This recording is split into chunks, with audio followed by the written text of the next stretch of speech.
E aí, pessoal, tudo bem? Essa atividade aqui que eu vou fazer com vocês hoje é resolver alguns exercícios que foram solicitados na live de ontem, né, dia 8 de junho, e eu estava com uma dificuldade aqui de abrir o material, né, então fiquei de responder essas questões, tá? De comentá-las, né? Eu vou começar com o exercício proposto número 26 do capítulo 4, tá? Que é sobre agricultura. Depois nós vamos ver os exercícios 10 e 12 da parte de energia, e a gente termina com um pedido que foi sobre o simulado da VUNESP, essa questãozinha aqui que vocês devem se lembrar, tá? Bom, o exercício 26 é um exercício bastante emblemático e comum dentro daquilo que a gente costuma encontrar nas provas. Ele traz para você uma comparação entre a agricultura familiar e a agricultura não familiar, ou seja, o agronegócio, a agricultura empresarial, e reforça aquilo que eu disse várias vezes para vocês em aula, né? Em número, a agricultura familiar é muito mais numerosa do que a agricultura empresarial, comercial ou agronegócio. São 4 milhões de sítios ou pequenas propriedades, enquanto fazendas de agricultura moderna, comercial, são só 800 mil. Mas a hora que a gente pega a área ocupada, vamos ver que essas fazendas ocupam uma superfície do país muito, muito maior do que os agricultores familiares, mesmo em número, eles tendo muito mais propriedades, né? Sendo muito mais propriedades de estrutura familiar. Então, considere as afirmativas, né? A relação entre o total de estabelecimentos e a área ocupada pelas duas tipologias, né? Pelas duas descrições, mostra a extrema concentração de terras no Brasil. É exatamente isso, né? Esta é correta e resume bem a problemática da desigualdade fundiária no Brasil. Você tem milhões de pequenas propriedades ocupando uma ínfima área e você tem poucas propriedades ocupando a maioria absoluta do território agrícola brasileiro. 2 vai dizer, a predominância de estabelecimentos de agricultura familiar demonstra equilibrada distribuição de terras no Brasil. Não.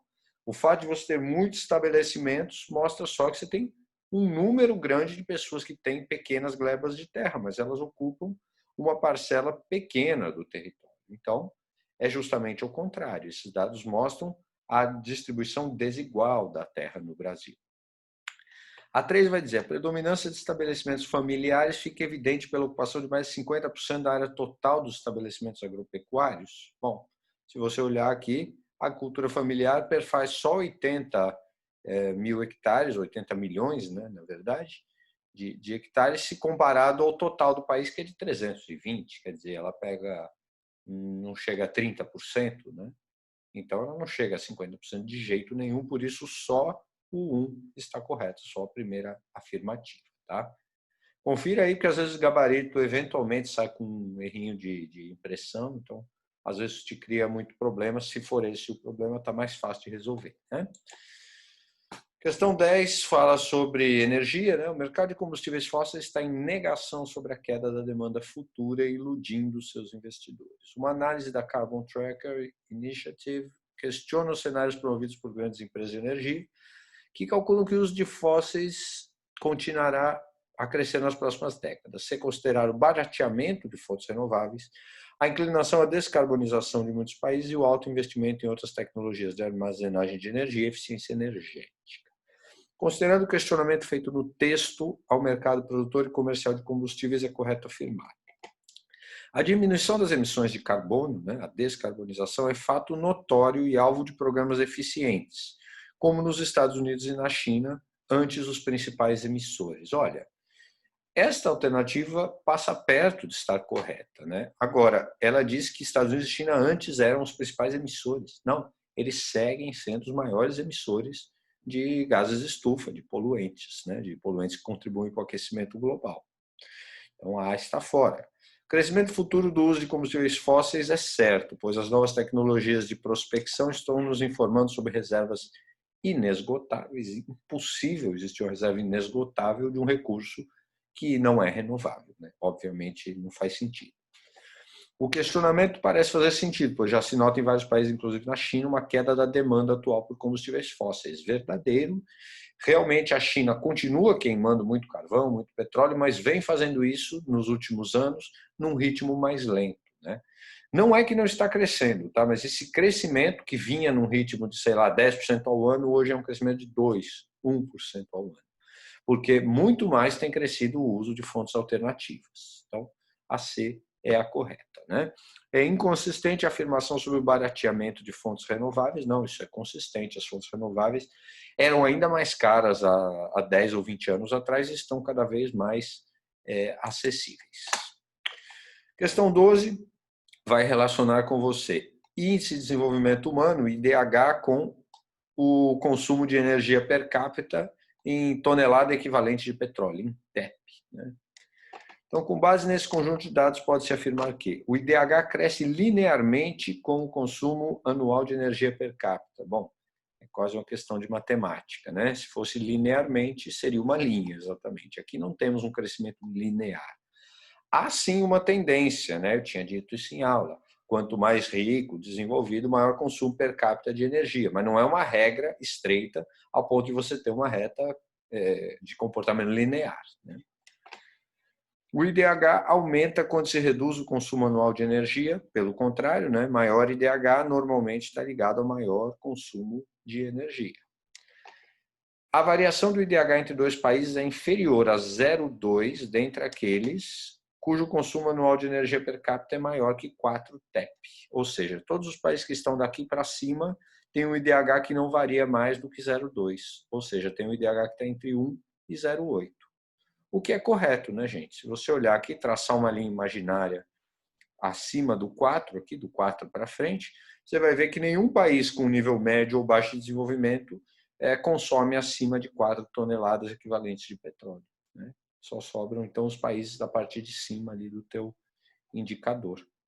Então, realmente, para os países que têm mais de 4 TEP de consumo, não há variação maior que 0,2 de IDH. Né? A obtenção de IDH superior a 0,8 requer consumo per capita superior de 4? Não. Você tem países com 0,8 e menos de 4 de consumo, e o IDH é inferior a 0,5 para todos os países que têm consumo anual de energia menor que 4. Bom, se você der uma olhada, os que têm menor que 4, o próprio Brasil está aqui no limite entre o 0,79 e o 0,8. Né? Então, não é verdade também, o Brasil e outros países depõem contra essa regra, realmente letra C é a única correta.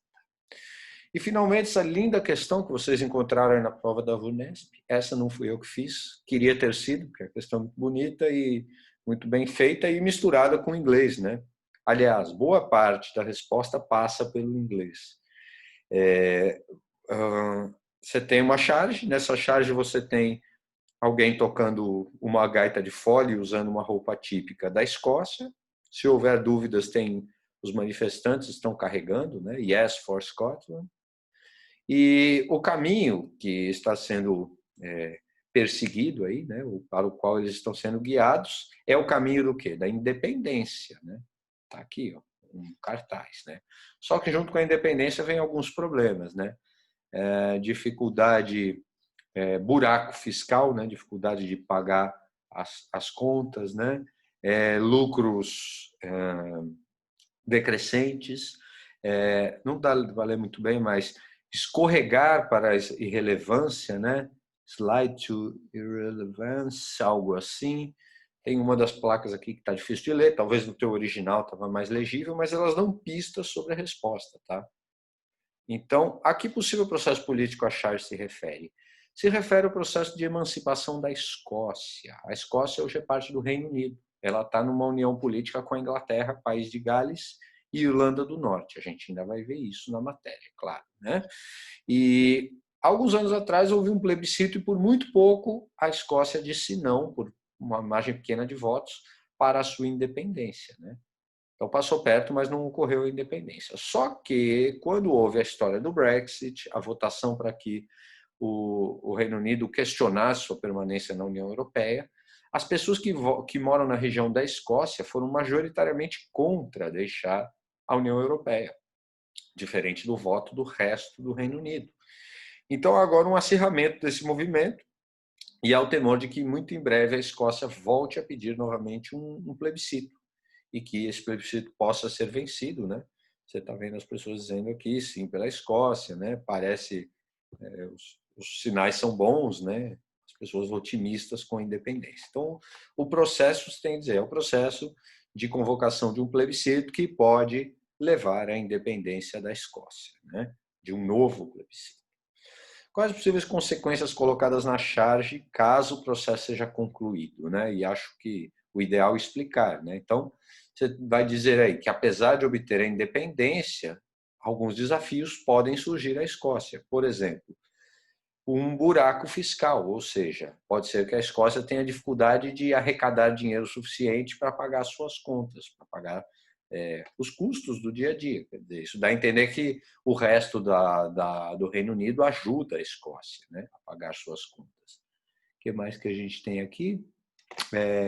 Cair a irrelevância, né? Isso é uma coisa muito importante, porque fazer parte do Reino Unido é fazer parte de uma economia grande, importante para o mundo. Agora, se tornar uma independente Escócia com 8, 10 milhões de habitantes é se tornar uma economia quase que irrelevante, né? Queda de lucros, né? Lembrar que a Escócia, saindo do Reino Unido, ela vai ter que pagar imposto para vender e comprar produto do resto do Reino Unido. Então, as margens de lucro vão também se comprimir. Beleza?